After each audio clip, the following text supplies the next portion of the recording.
What happens when the people who laugh at your dreams discover you already achieved them?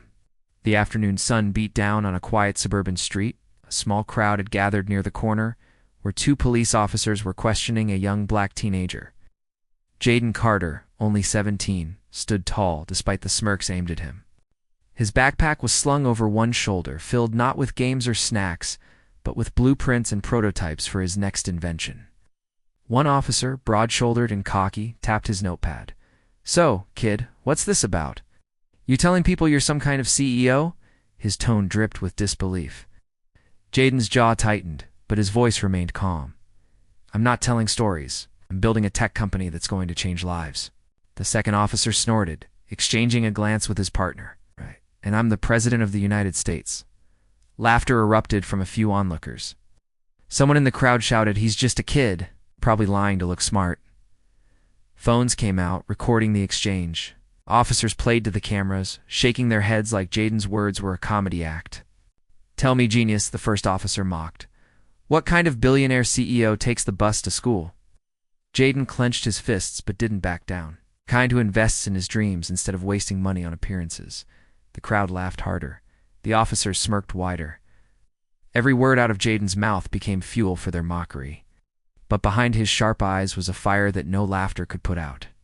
Because what none of them knew was that Jaden wasn't just dreaming. He was already a tech prodigy. At only 17, he had coded software that caught the attention of Silicon Valley investors.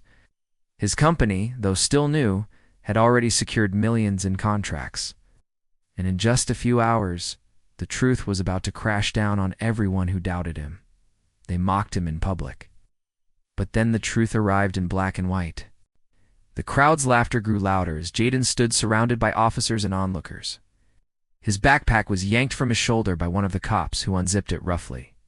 "What's this?" The officer sneered, pulling out blueprints and a small circuit board.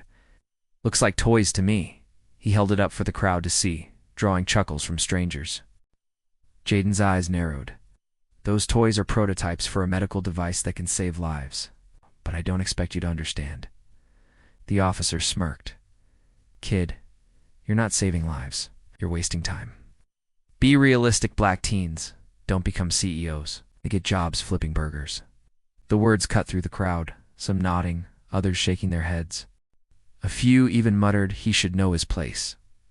Phones continued recording, capturing the humiliation in high definition, but then Jaden's phone buzzed in his pocket. Calmly pulled it out, ignoring the jeers. On the screen was a notification that made his lips curve into the faintest smile. A black car with tinted windows pulled up to the curb.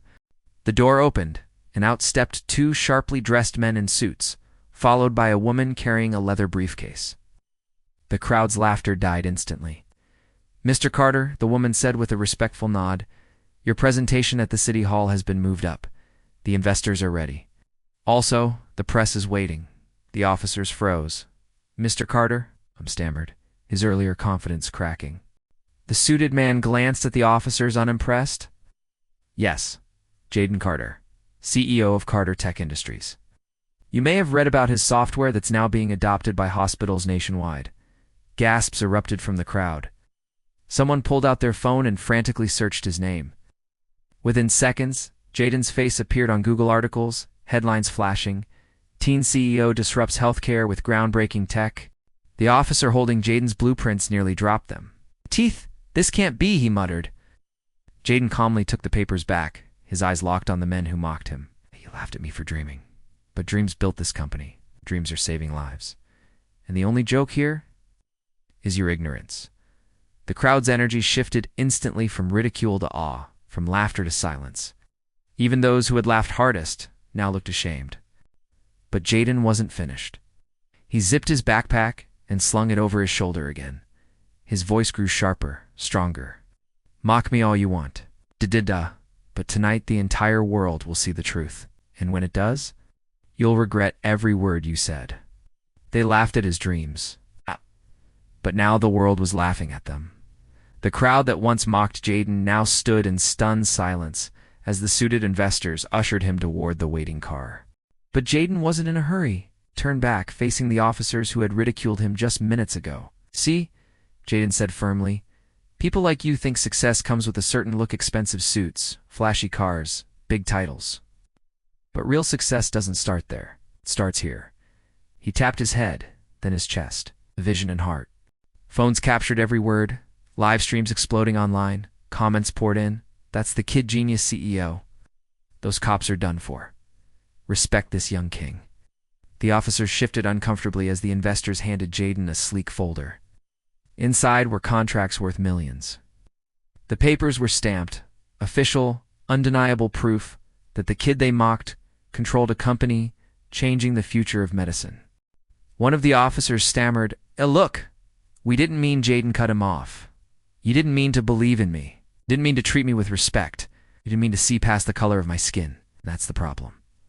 Gasps swept through the crowd again. A woman who had laughed earlier wiped a tear, whispering, "I was wrong about him."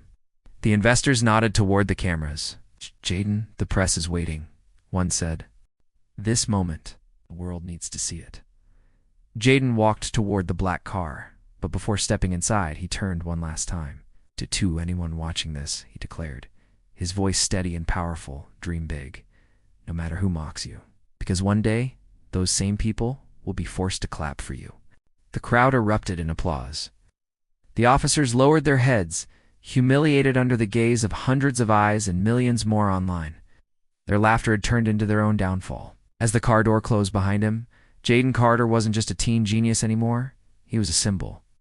A reminder that dreams, backed by courage, can silence the loudest critics. And as the car pulled away, the lesson lingered in the air. Respect is not given by appearances. It's earned by vision, hard work, and unshakable belief.